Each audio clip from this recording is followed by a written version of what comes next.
जमात हफ्सूम से आयशा अफीफा शेख यूसुफ तकरीर पेश करेंगे। इनका इस्तकबाल जोरदार तालियों से करें।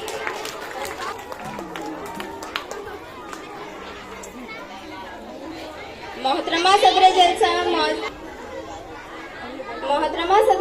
मौजूद असतिज़ा इकराम और मेरे हम मकतब साथियों, अस्सलामु अलैकुम। आज मैं आपके सामने एक तकरीर पेश करना चाहती हूँ। मेरी तकरीर का उन्वान है, हम दिल के हर गोशे में हिंदुस्तान रखते हैं। तकरीर शुरू करने से पहले मैं एक शेर कहना चाहती हूँ। हम अपनी जान के दुश्मन को अपनी जान कहते हैं, हम अपनी जान के दुश्मन को अपनी जान कहते हैं। मोहब्बत की इसी मिट्टी को हिंदुस्तान कहते हैं। सबसे पहले आप तमाम को मेरी तरफ से हिंदुस्तान की आज़ादी की बहुत बहुत मुबारकबाद।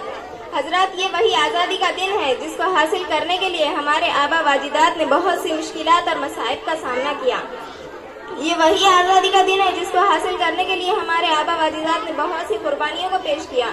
ये वही आज़ादी का दिन है जिसको हासिल करने के लिए महात्मा गांधी ने खुद को भूख से दो चार किया था। ये वही आज़ादी का दिन है जिसको हासिल करने के लिए अशफाकुल्लाह खान ने फांसी के फंदे को चूमा।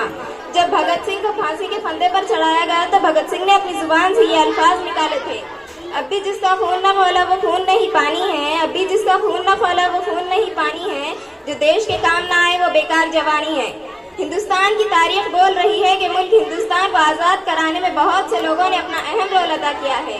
और अगर हम बहादुर शाह जफर की बात करें, जब 1857 ईस्वी की जंग में बहादुर शाह जफर को रंगून की काली कोठरी के पीछे ढकेला गया तो अंग्रेजों ने कहा था, दमदमे में दम नहीं अब खैर मांगो जान की, दमदमे में दम नहीं अब खैर मांगो जान की, ए जफर ठंडी हुई शमशीर हिंदुस्तान की। हिंदुस्तान को आज़ाद कराने में सिर्फ बुजुर्गों का नहीं बल्कि बच्चों से लेकर बड़ों तक हर एक ने अजीम रोल अदा किया है। आज हर तरफ से आपको मुबारकबाद दी जा रही है और देशभक्ति का सबूत दिया जा रहा है, लेकिन हकीकत में असल देशभक्ति वो है जहाँ पर एक किसान तपती हुई धूप के नीचे पूरे मुल्क हिंदुस्तान के लिए अनाज को पैदा करता है। असली देशभक्ति ये है कि जब सरकारी मुलाजिम रिश्वत दिए बगैर काम को अपनी जिम्मेदारी समझता है। हमारी ये खुशकिस्मती है कि हमारे मुल्क हिंदुस्तान में हिंदू भी पैदा हुए, मुसलमान भी पैदा हुए, सिख भी पैदा हुए, लेकिन सबसे बड़ी बदकिस्मती ये है कि इंसानियत पैदा नहीं हुई।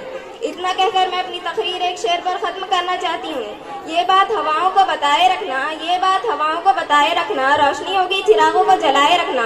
लहू देकर जिसकी हिफाजत की हमने, लहू देकर जिसकी हिफाजत की हमने, ऐसे तिरंगे को सदा दिल में बसाए रखना।